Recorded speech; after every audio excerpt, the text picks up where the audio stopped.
Welcome back to Studs Up, and today we're taking a look at set number 75288, recommended for ages 10 and up, the AT-AT, which has 1,267 pieces and retails for $160 in the United States.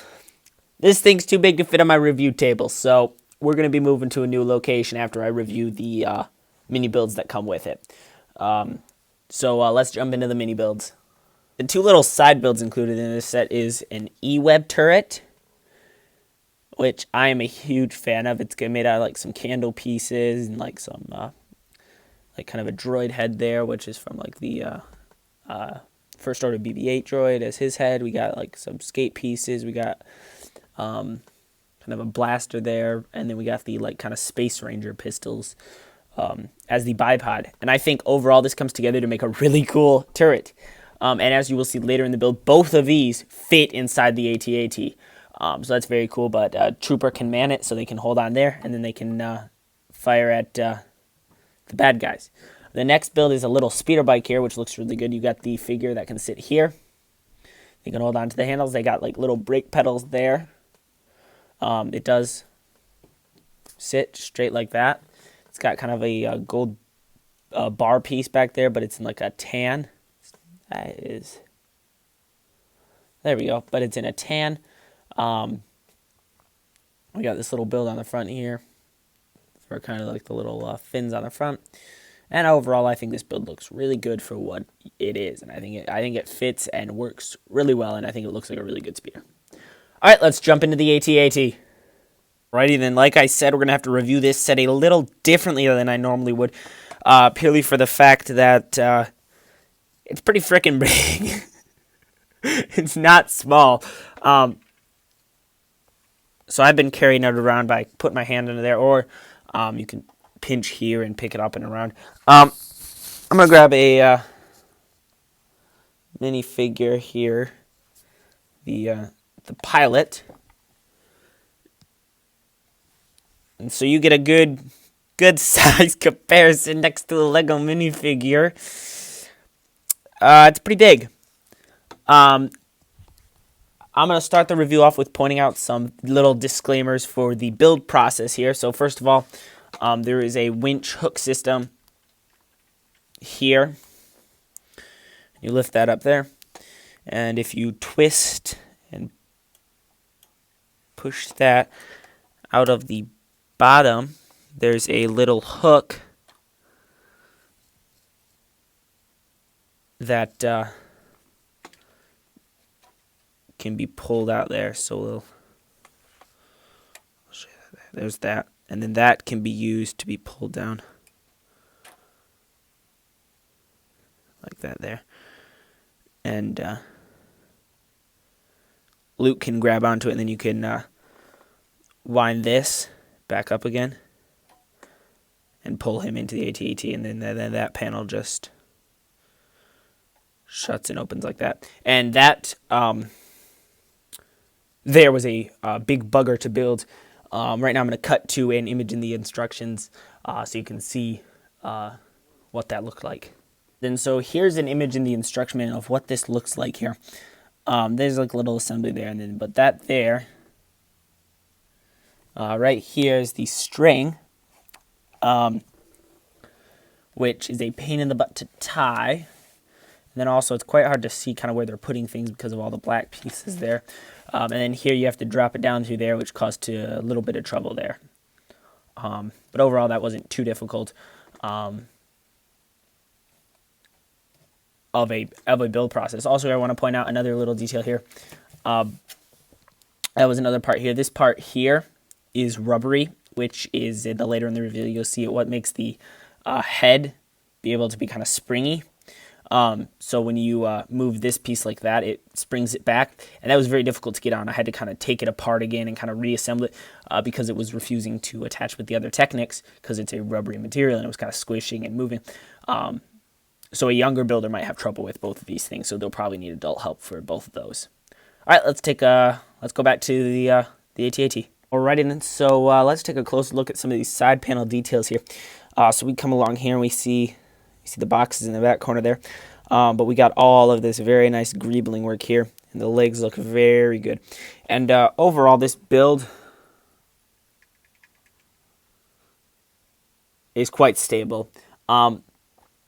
As I said, the best way I have found to pick it up and carry it around is grabbing by the bottom here, and then you can move it to the intended position. Let's take a look at the cab here. Like I said just a second ago, the head has a spring rubberized mechanism there, but the individual head icon can also just move, but that's not springy. But the neck is springy, so that's cool. Has two turrets on the side, one turret here which can move, turret down here, spring-loaded shooters. Right there. So, yep, those look good. You open up the top here. It has room in the cab for 3 figures. You got a bunch of control panels there. General Veers can sit in the back, and then you have room for your 2 pilots. It is a little difficult to get them in here, but overall very easy and very awesome that you can fit 3 minifigures in there like that. This has nice simple joints like that there that shut very easily and very nicely here. So let's take a look at the side panels here. So the side panels on either side open up like this. So they just pull out and they pull open. And the other one does the same. You can pull it out and you pull it open and you pull them up. On the inside here you have 2 seats, and on the other side you have 3 seats for your minifigures. The back compartments here open up to reveal a storage area for the speeder bike, and then right there is where the turret goes. I'm going to cut to a clip of me showing you guys those in their place. Alrighty then, so to put the speeder bike in the back, you're going to lift up this hatch here. You're going to fold down this ratchet piece here. You're going to take your speeder bike, and it slides in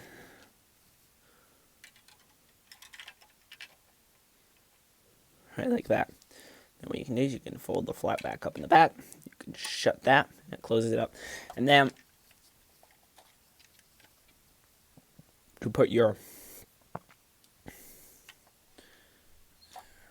turret in there, you just lift up the side panel on this side only, because there's the little peg there. You're going to tilt all of those. Then this here.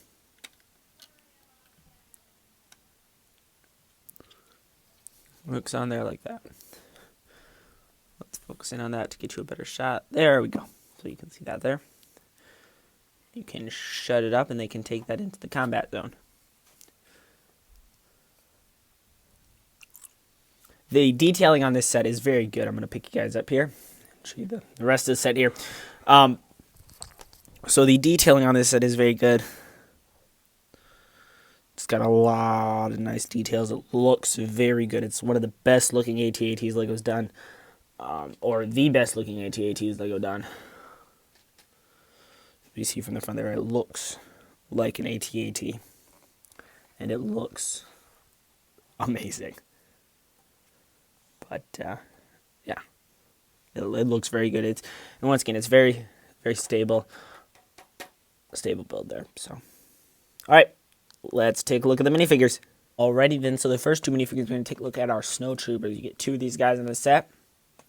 And he's just the basic Snow Trooper that Lego's been using for a few years now. He has no backpack included with either of them, and neither of them have a pauldron either, and I think that looks fine. They come with a normal size blaster. They each have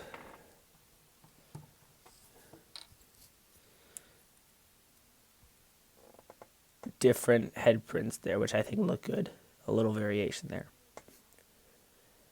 And I think they look really good for what they are, and I like the Snow Troopers included. I've liked the Lego Snow Troopers for the past few years, and I think these hold up well. Alright, let's take a look at the next fig. The next 2 figures are AT-AT pilots, or drivers. And once again, you get 2 of these guys in the set.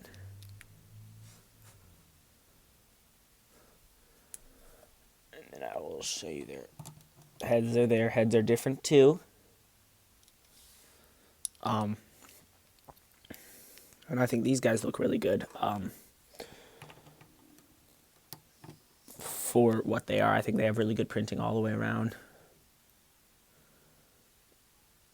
And I think Lego did a really good job with getting the defined printing on these figures.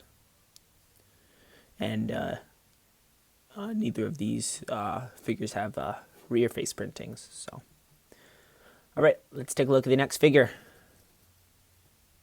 Next figure included in the set is General Veers. He leads the assault on Hoth, and I really like this figure. It comes with macro binoculars there. He has this very nice helmet there. Looks very good. He has two faces.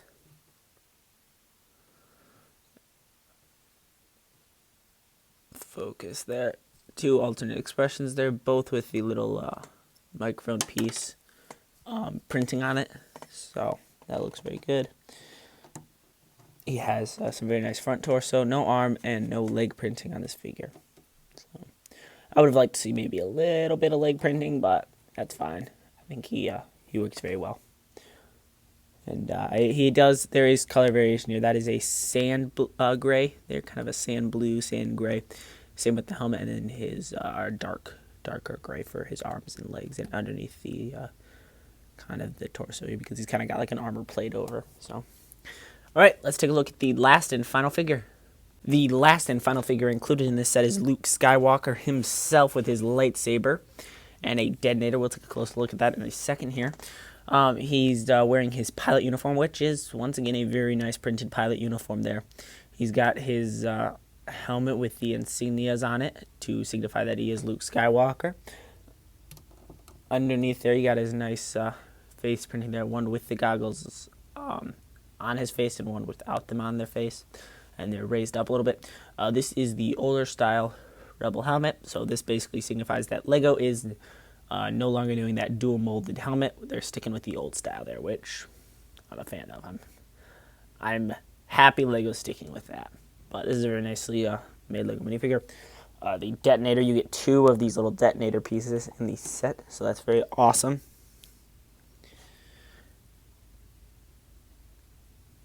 And that's a very nice printer. I don't actually have any of these in my collection. I'm very excited to add some more, or add some to the collection there.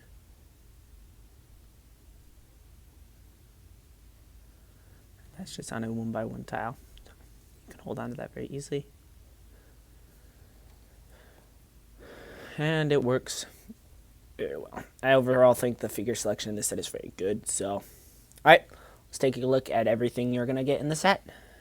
Alrighty then, so this is what you're walking away with. You get the AT-AT here, you just see the legs there. You got the speeder bike, and then you got your E-Web turret over here. You're walking away with 6 very nice minifigures here. You're also walking away with 2 of the detonator pieces, a handful of extra pieces, 2 extra spring-loaded shooters for the spring-loaded shooters underneath the mouth of the head of the AT-AT. You're also walking away with a box and the instruction manual here, which I will show you guys the instruction manual here. It's a very big instruction manual, very thick. This set did take me quite a bit to build, and I'm a pretty fast builder.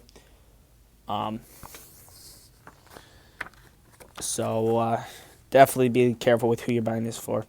It's recommended for ages 10 and up, but has 326 steps, so quite a hefty manual there.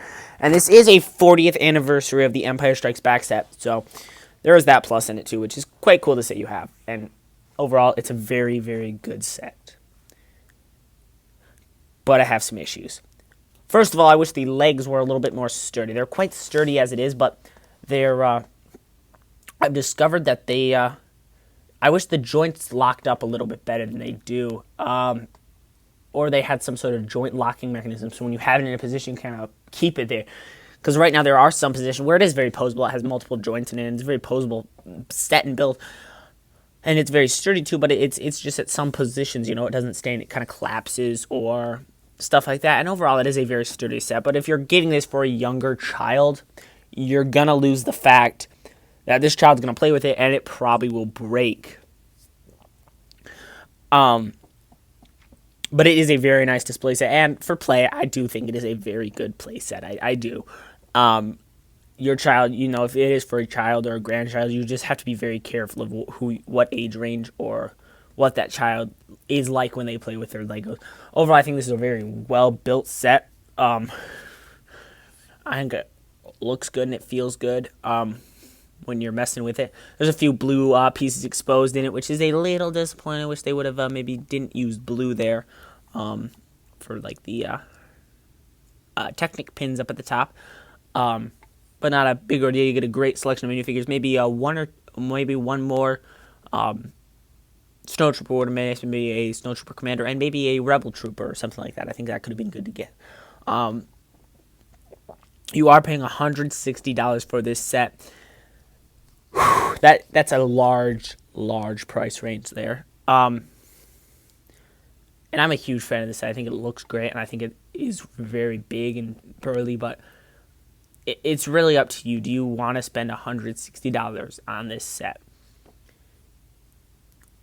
It truly is. It's a big set. I'm not gonna downplay that. It's very tall, very big. But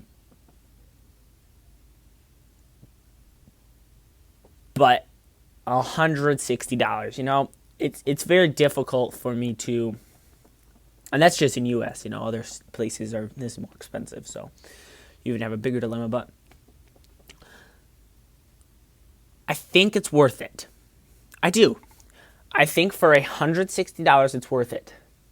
I think it's a reasonable price for the 1,267 pieces. It's a reasonable price. It's a big set. It's burly. And it's the best looking AT-AT we've got to date. But really, it's for you to decide. Do you want to spend your $160 you worked hard to earn on this? Or do you want to buy something not as big, like a 5 horse battle pack or an AAT? Which are a lot cheaper, and you get a very close amount of minifigures to this set in itself. Like the 5 horse battle pack comes with the same amount of minifigures as this does, if you're doing it for the figs. And I think for that fact, it really is up to you guys. I can't give you a definite buy this or don't buy this. I'm going to give you the reasons that this is a good set. This is a well-built set. This is a fun-to-build set. It takes a while to build set, but it includes good figs. It includes good builds, and overall, I love it. I think it's great. But it's for you to decide if it's worth the money for you. For me, I think it was. I don't have an AAT in my collection. I wanted to get an AAT in my collection. I was willing to spend the money to buy the AAT to add it to my collection. But is that for you? So I think I'm going to end on that. This is a good set. I enjoy this set. The price is the only thing that's got me a little bothered. I think it's a reasonable price. I'm not saying it's overpriced in any way or shape or form. I think it's reasonable, and I think it's appropriate that it's so expensive. But it's very close to $120, which is average kind of UCS price range there. It's $40 less than a UCS set, like the Tanev, which is still able to purchase, which is not technically UCS, but it's a big old set. And you add that extra $40 and you can get a big old set, premium set like that. Whereas I do think this does compete with a set like that. There's a certain title you get when you purchase a UCS set that you can say this is a UCS set. You get a display set, you get all that stuff. And this is a 40th anniversary Empire Strikes Back set, which you also get a title with, which is cool that you can say that. But yeah, I think it is very much an opinionated thing. I think it's going to be up to you guys if you want this set or not. I've rambled on a lot here, just kind of repeating the same garbage over and over again.